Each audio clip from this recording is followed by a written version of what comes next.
네, 주제가 고난과 축복입니다. 그래서 오늘은 고난이 주는 유익이라는 제목 가지고 말씀을 드립니다. 여러분, 우리가 구원받는 것이 그것만 은혜가 아닙니다. 우리가 능력받고 축복받고 기도응답 받는 것만 은혜가 아니고 우리가 고난받는 것도 은혜인 줄로 믿습니다. 빌립보서 1장 29절은 이렇게 말합니다. 그리스도를 위하여 너에게 은혜를 주신 것은 다만 그를 예수를 믿을 뿐만 아니라 또한 예수를 위하여 고난도 받게 하려 함이라. 그러니까 예수님을 위해서 고난받는 것도 은혜다, 이렇게 말씀합니다. 그렇다면 왜 고난당한 것이 은혜일까요? 왜 우리가 고난을 당하게 될까요? 그 고난이 과연 우리에게 주는 은혜와 축복과 유익이 무엇일까요? 첫째로, 고난을 당하는 이유는 우리를 구별하기 위해서다. 구별하기 위해서 그렇습니다. 여러분, 평소에요, 그 사람은 신앙이었던지 인격이었던지 사실 잘 몰라요. 그런데 정말 고난당하면요, 그 사람이 진짜 구원받았는지 구원받지 못했는지, 주님을 사랑하는지 사랑하지 않는지, 정말 교회를 사랑하는지 사랑하지 않는지, 성경에 나온 대로 그 사람이 알곡인지 쭉정인지, 양인지 염소인지 그게 구별되거든요. 종종 하나님은 그래서 우리를 흔들어 보는 거지요.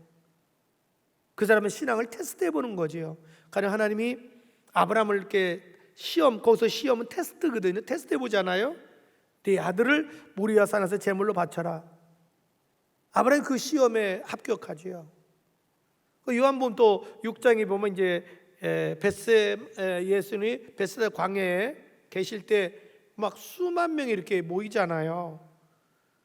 이제 해가 뉘엿뉘엿 저녁으로 지는 저녁이 됐어요. 그때 주님 마음에 제자들을 시험해 보고 싶어요. 특별히 빌립을 딱 지목하잖아요. 너희가 이 먹을 걸 줘라. 아니나 다를까 이 제법 나름대로 이성적이고 똑똑하고 좀 제자들 중에서 좀 배웠고 그 잘난 체 하는 이 빌립이 딱 얘기하는 거예요. 그건 안 됩니다, 주님. 이 광야에 어디 가서 떡을 우리가 구할 수 있습니까? 그리고 저녁에 해질 때인데 어디 가서 이 떡을 구할 수 있습니까?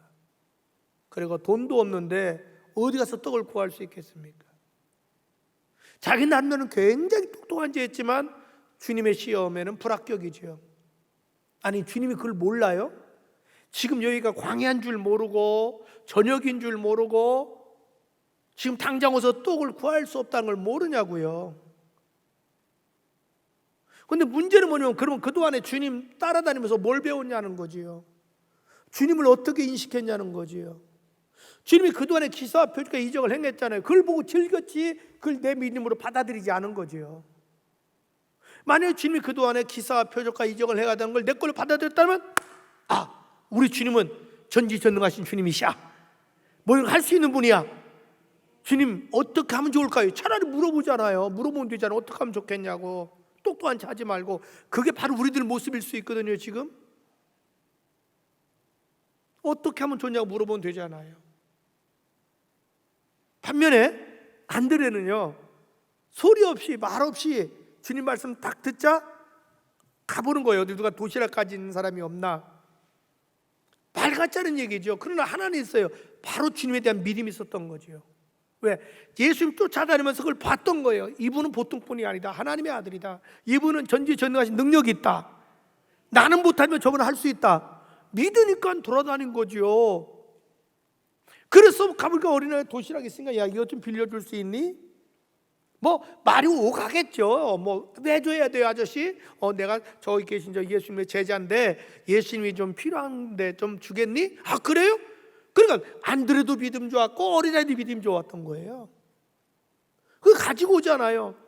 그때에 그렇게 잘난 체고 똑똑한 체 했던 빌립이 볼 때는 얼마나 우습겠어요. 그러나 주님의 마음에는 그게 오히려 드는 거예요. 날 믿어주니까.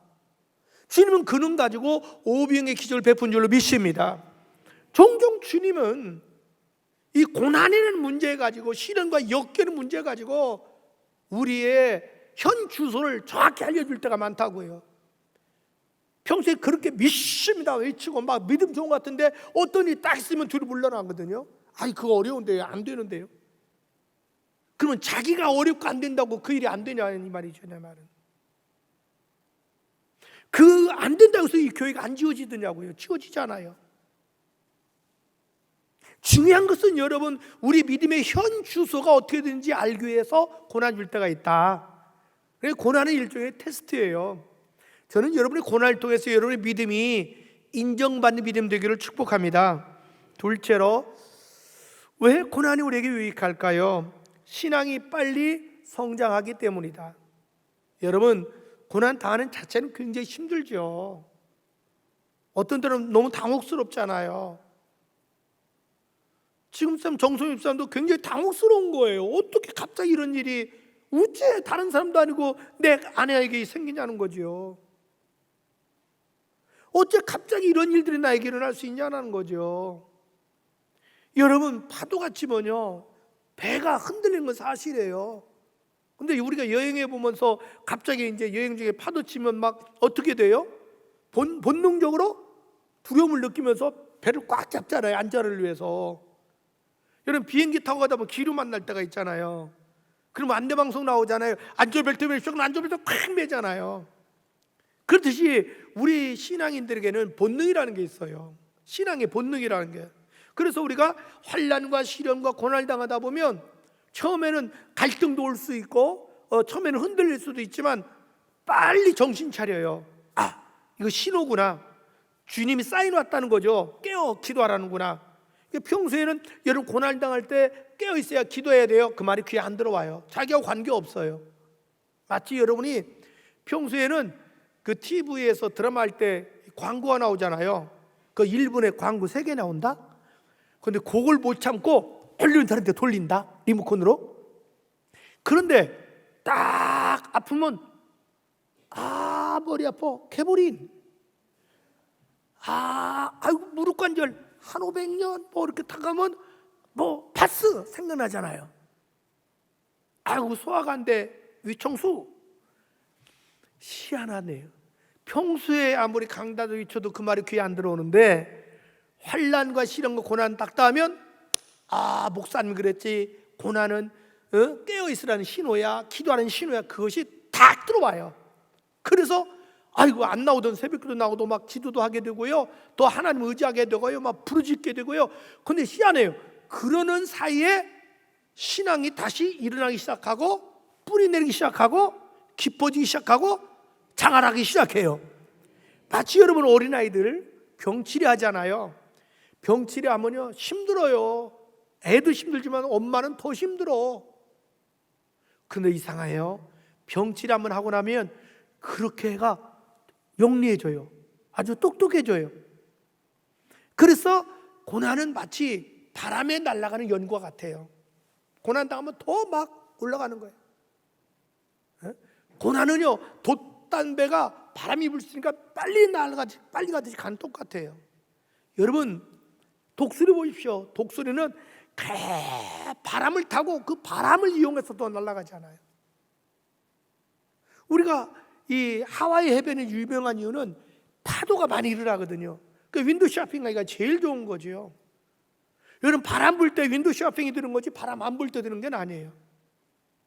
사실 우리도 가만히 생각해 보면 고난 후에 힘들지만 여러 가지 경험하게 되고 믿음이 자라게 돼요. 그래서 우리는 하나님이 우리 아버지가 미워서 고난 주는 게 아니고 허락하는 게 아니고 우리의 믿음을 자라기 위해서 허락해 준다. 할렐루야.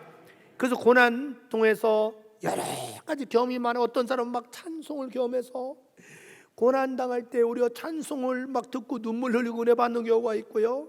어떤 사람은 막 고난을 통해서 못하던 기도문이 열리기 시작하고, 어떤 고난을 통해서 꿈에도 주님 만나게 되고 환상도 보게 되고 성령도 체험하게 되고 기적을 체험하게 된다는 거죠. 그러면 어떻게 돼요? 믿음이 쑥쑥 자라요. 저는 여러분이 이렇게 되기를 축복합니다. 셋째로, 고난이 주는 유익이 무엇일까요? 그건 신앙이 순수해진다. 신앙이 순수해져요.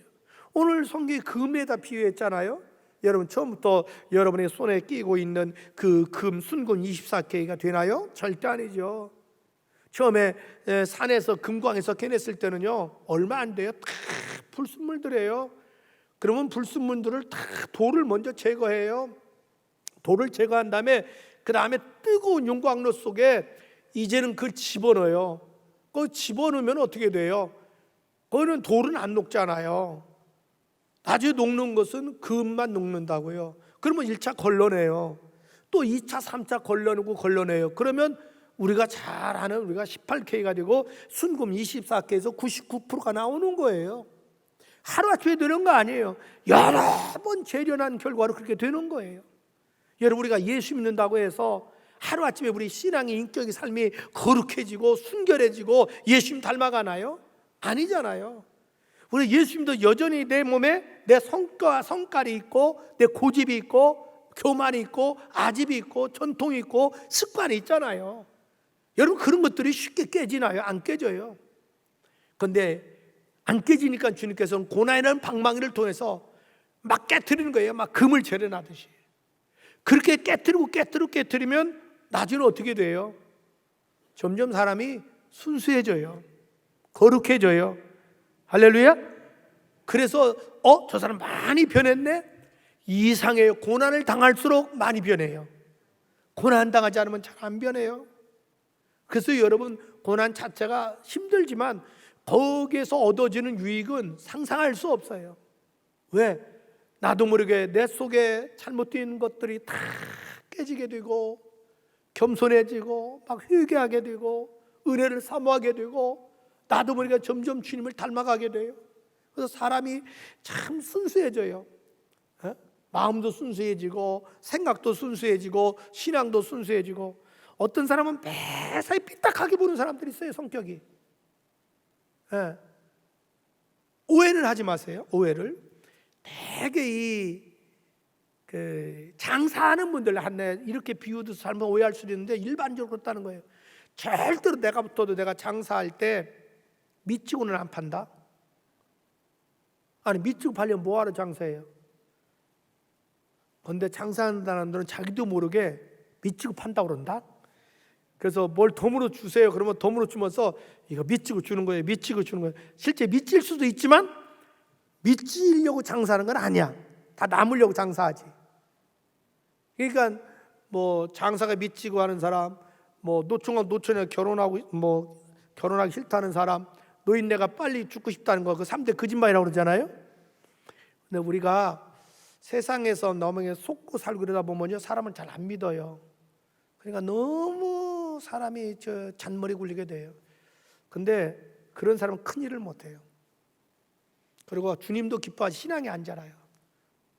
저는 우리 예수 믿는 사람이 고난을 통해서 좀 여러분의 신앙과 인격과 삶이 순수해졌으면 좋겠어요. 때로는 뭐 속을 수도 있는 거죠. 그게 그렇게 나쁜 것만 아니죠. 넷째로, 우리 고난이 우리에게 주는 유익이 무엇일까요? 그건 우리를 성숙한 사람으로 변하게 된다.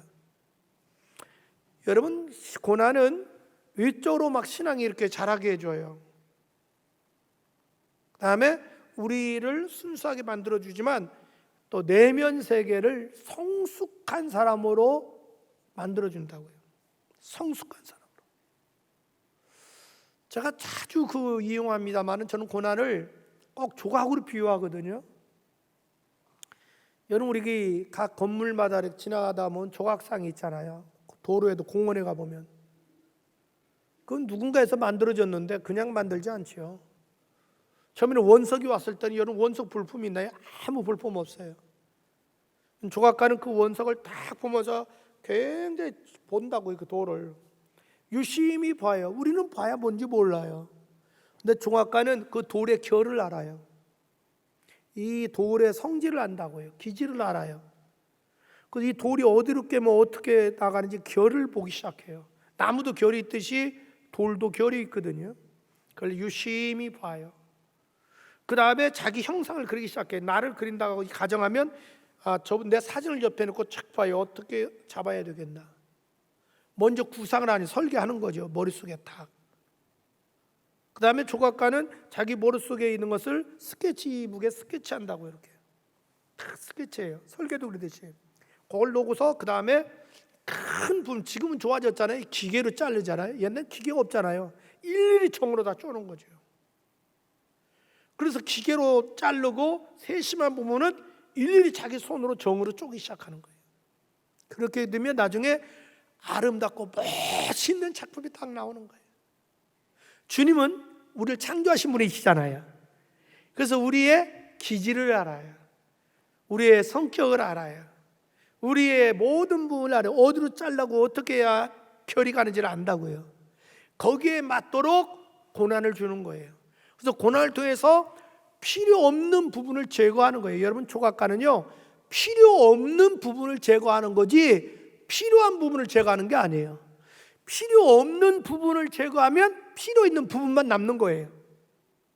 그렇듯이 고난을 통해서 주님은 우리에게 필요 없는 부분을 제거하는 거예요. 그래서 필요한 부분만 그 사람에게 남게 주는 거예요. 그러니까 얼마나 그게 축복이에요. 여러분, 엄마가 아이들하고 싸울 때, 되게 어렸을 때 키울 때 보면 두 가지 때는 많이 싸워요. 하나는 먹는 거. 엄마는 어떻게든 건강 이것저것 먹이려고 그래. 이 녀석은 안 먹으려고 그래. 그러니까 점점 엄마가 옥타브가 올라가. 또 하나, 옷 입고 벗는 거. 이 녀석들은 지가 입는 옷이 제일 좋아. 그래서 때가 껴도 안 벗으려고 그래. 엄마는 또 새 옷을 입히려고 그래요. 그러면 또 엄마하고 실랑이가 벌어지는 거야. 그리고 세 번째는 목욕하는 거. 죽어도 애들 안 씻으려고 한다. 강아지 안 씻으려 싫어하듯이. 그래도 엄마가 목욕탕 가서 씻겨요. 근데 재밌는 게 있어요. 애가요, 몇 번 먹고 나면 엄마 맛있다, 떴죠? 그러거든요. 애가 이제 옷을 몇 번 좋은 거 입혀주면요, 그 다음에는 엄마 다른 옷 없어? 그러거든요. 왜냐면 밖에 가 친구들이 야, 네 옷 멋있다, 어디서 났어? 그러거든요. 이 옷이 멋있어? 이렇게 되는 거예요. 에? 그럼 목욕하고 나니까 본인이 굉장히 시원하거든요. 그러니까 몇 번 하고 나니까 이게 목욕이 나쁜 것이 아니네. 우리 똑같아요, 그 원리하고. 처음에 고난당할 때는 힘들고 어렵지만 그걸 통해서 내 신앙이 자라고 내 삶이 변화되고 또 뭐 좋아지면 여러 가지 경험하게 되면 그 다음에 고난이 두렵지가 않아요. 힘들겠지만 기대감이 생겨요. 야, 이거 고난 뒤에 뭐가 있겠는데? 이번에는 고난을 통해서 주님이 날 뭘 주려고 하지 그러지? 이상하게 기대감이 생긴다 오히려. 에?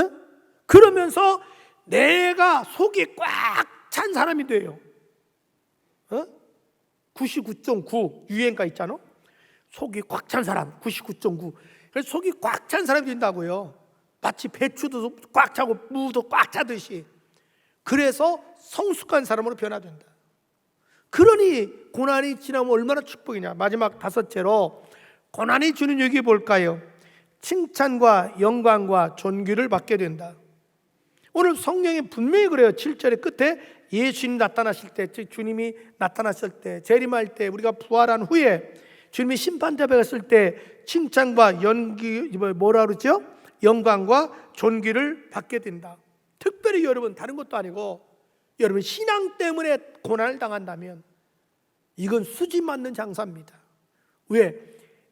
신앙 때문에 고난 당하면 반드시 이 땅에서도 축복의 열매가 있고 하늘나라 갔을 때 상상할 수 없는 주님부터 칭찬과 면류관과 상급이 있습니다. 여러분, 이 고난 주간에 우리 고난에 대해서 한 번쯤은 묵상해 볼 필요가 있습니다.